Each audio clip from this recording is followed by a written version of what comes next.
I'm Alan, this is Alan's Firearms and Guns Plus More, and today I am doing a video on the Springfield XD9.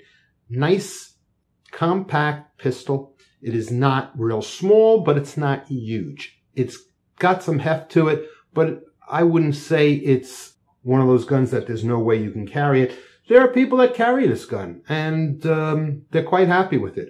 And it is also can be used for a security guard, where you're in a state that allows armed security guards to carry 9mm pistols. It's got a rear passive safety, which I really like, and a trigger safety, which I really like. There is no thumb safety. To me, that's a real plus. It has got some bright sights on it, which we'll take a closer look at the workbench.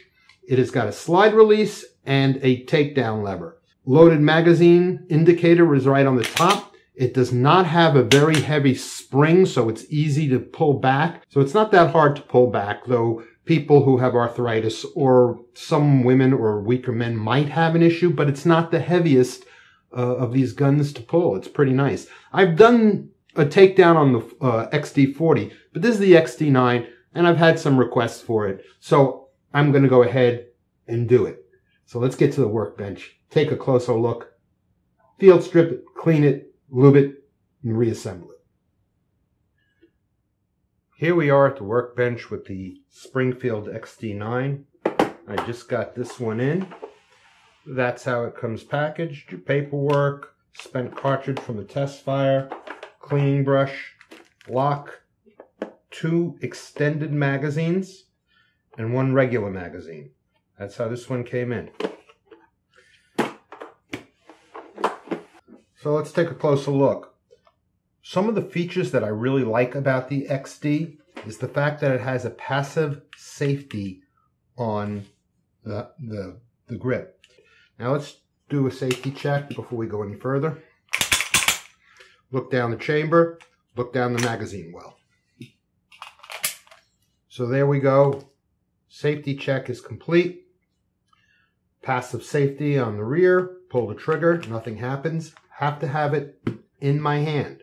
Pull the trigger, and you can hear that the gun went through firing pin release. It has an ambidextrous mag release that you can use your index finger or your thumb. Simple slide takedown lever is right here. Nice sized slide release. It's not long, but it does stick out nice and it's easy to get to. It has front and rear serrations. Front is really for looks as far as I'm concerned. Never use them. Always believe in pulling it this way, because doing this, you don't get a great grip. Over here, you can block your ejection port. Back here, it's nice. It has a loaded indicator, which is that little silver button right there. You could see it. I am going to discharge the firearm, and you can see the pin disappears. Let's take a look at the sighting system on this guy. So here we go. You can see, I'm going to move this hand away to leave a little extra light. You can see the 3-dot system. Now this brightens as light hits it. So if I turn this into the light, you can see that it is pretty bright. And there's the sight picture. So let's take a close look at those sights. You can see the light gathering. So on the top, they gather the light here, which makes the dots brighter. Same on the front. There's a nice size rail on the front, so you can put a nice sized attachment, flashlight, or laser. Magazine releases easily. These are this is a 16 round mag. I believe the extended ones are 18. And that's about it for features. The things that I don't like about it, we gave you the pros, now I'm going to give you the cons.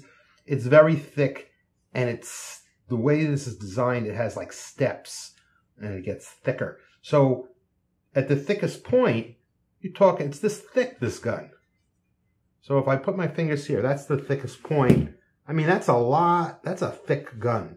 So even though it's kind of light, and some people can handle the weight of this gun loaded as a concealed carry, most people are not going to be able to.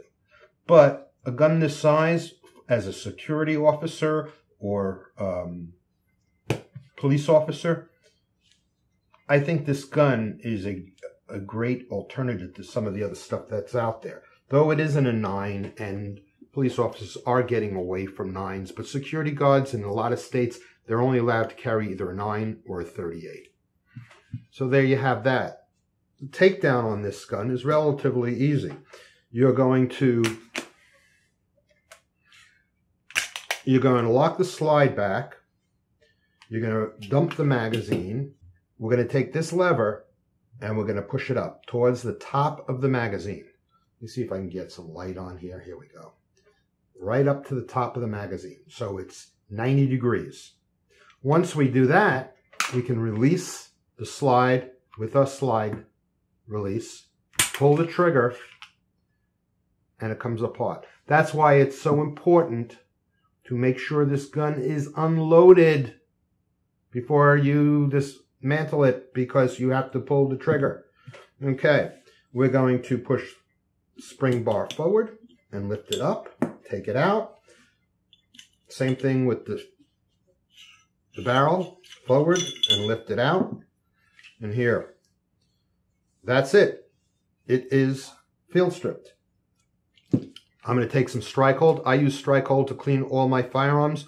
If you don't know what strike hold is, please look at one of my videos on it. I have 2 of them out there. One I just did and a much older one. It's like my 3rd one I ever made was on this stuff. It's a CLP, which means cleaning, lubricant, and protectant, all in one. So once you clean the gun with this, that's it. You can stop and put it together again. However, because so many people still use the old-fashioned cleaners, I will show you how to lube your gun when you're finished. So I'm going to spray that. I'm going to put a little spray in here, let that soak in. The barrel, what I like to do is I like to cover this end, spray some strike hold in the barrel,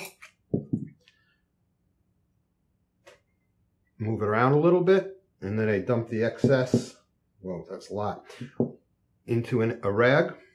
And the excess I can now use to just clean out the inside of the firearm. Now, what I like to do is get all the flat, easy places to get with my finger real quick.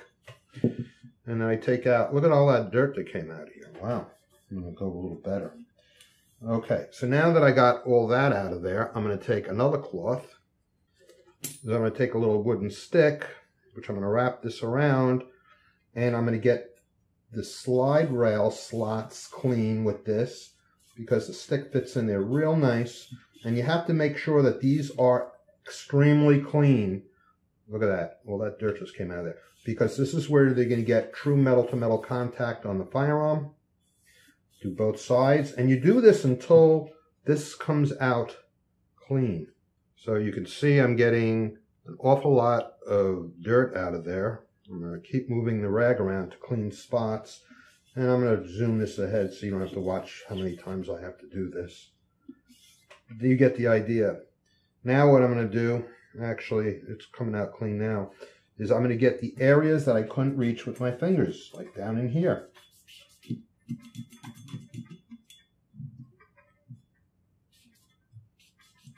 Okay. I'm going to get in the front where the barrel goes in, where the spring goes in. I'm going to get that from both sides because it is a little ledge there. Get in behind the ledge. Okay, the slide is clean. Now I'm going to wipe down the outside of this firearm with strike hold because it does protect the gun. It does a great job of that. If you use cleaner to wipe down the outside of your gun, you're going to have to wipe the whole outside of your gun with oil. People don't realize this, but the cleaner that you use, like Hoppies, it continues to degrade the metal and the bluing of your firearm. Make sure we get the battery clean. So it keeps degrading the finish of your firearm and the metal of your firearm. So if you don't deactivate it, even if you wipe it dry, unfortunately, it's still going to keep working. That's why when some people, they use it on their polymer and they don't get it off the polymer, you get those white stains. And it doesn't happen right away. It happens like a week or two later. All of a sudden you start noticing, why is my polymer getting these white marks all over it? Well, that's why, because you left gun cleaner on there. So now we're going to get the outside of the barrel. Now remember, we sprayed some down the inside of the barrel.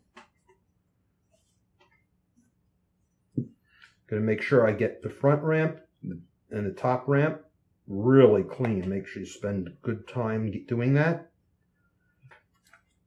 Stick. And I'm going to go in and make sure I get the chamber really clean. This is not bad. It's pretty clean. Matter of fact, I'm going to use the same cloth, put it on a stick, and get the barrel done.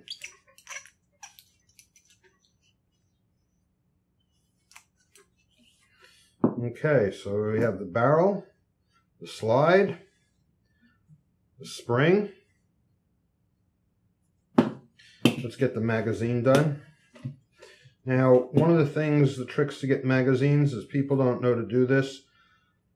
The feeding fingers on a magazine are an integral part of the feeding system. So we're going to go in, push down the follower, and come up and go underneath the feeding fingers, make sure they're clean, get the tops of them, and the follower real clean. All we have left now to do is the frame. So I'm going to get all the metal parts of the frame. I'm going to throw this down for now so I can get behind here. Okay, once I get all the metal parts, I'm going to also give my ejector a look at, make sure it's nice and solid and there's no chips or anything. I'm going to go in here and I'm going to get inside the slots of my frame, what they call the frame rails. And you do that because that's where your slide actually rides on that. And you're going to get the tops of it and the fronts of it. Okay, and I'm going to get all the metal parts. I'm going to get down in here.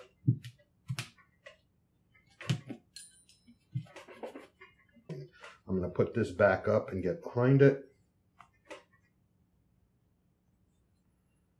I like to mop out the magazine well.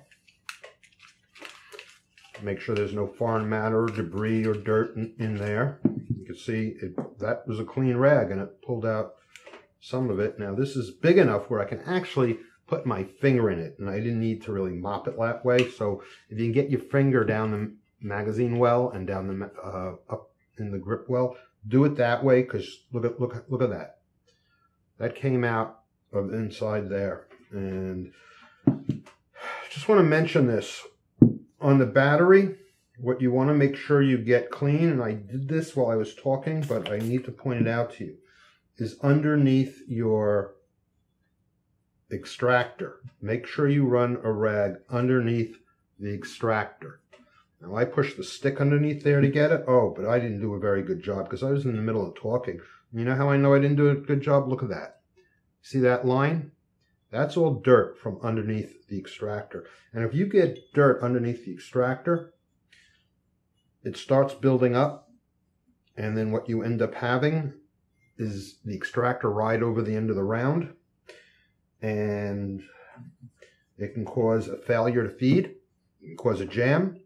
Worse, someone pulls the slide back, it leaves a loaded round in the chamber. You think it's empty because nothing popped out.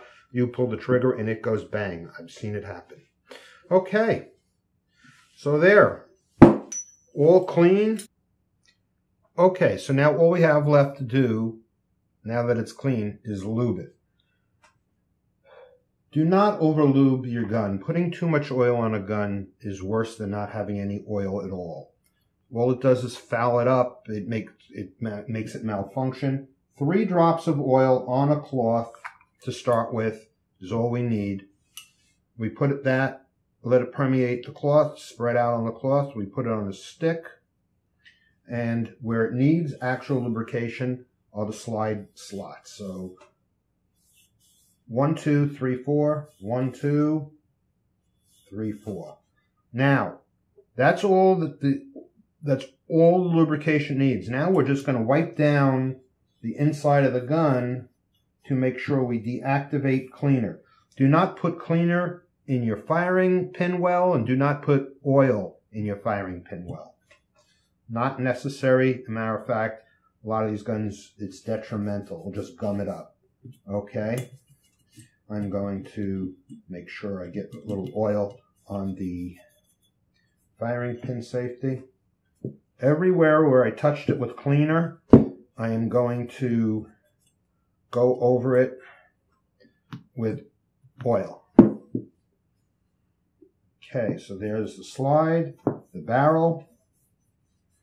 Now I do want to get some oil definitely in the cam here because there is some metal to metal contact and movement there. Okay, now important, at this point I need a few more drops of oil on a new cloth. 1, 2, 3. What is important is making sure we get oil down the barrel, because we put cleaner down the barrel and we don't want the cleaner to eat up the barrel. So we're going to just put some oil in there. I've twisted this around. I'm going to push it through one more time. Here we go.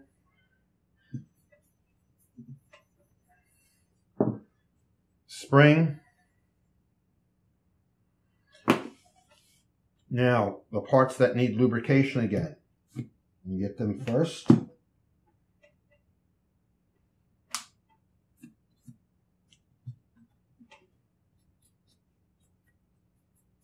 Okay.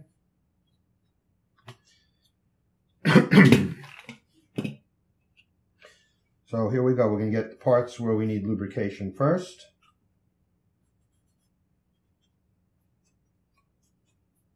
Now we just wipe down the rest of the metal and everything that we touched with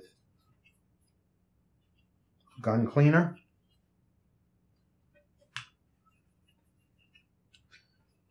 So anything that you touch with gun cleaner, you have to hit with oil. Okay.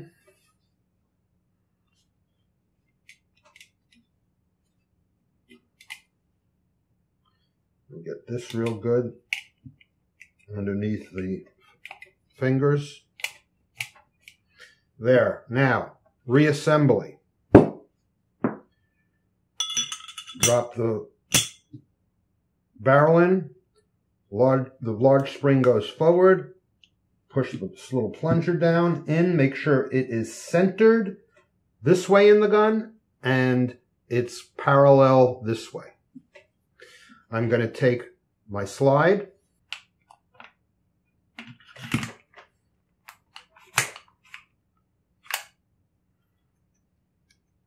Okay, so the reason this won't go back is because while I was cleaning it, I dropped this lever down.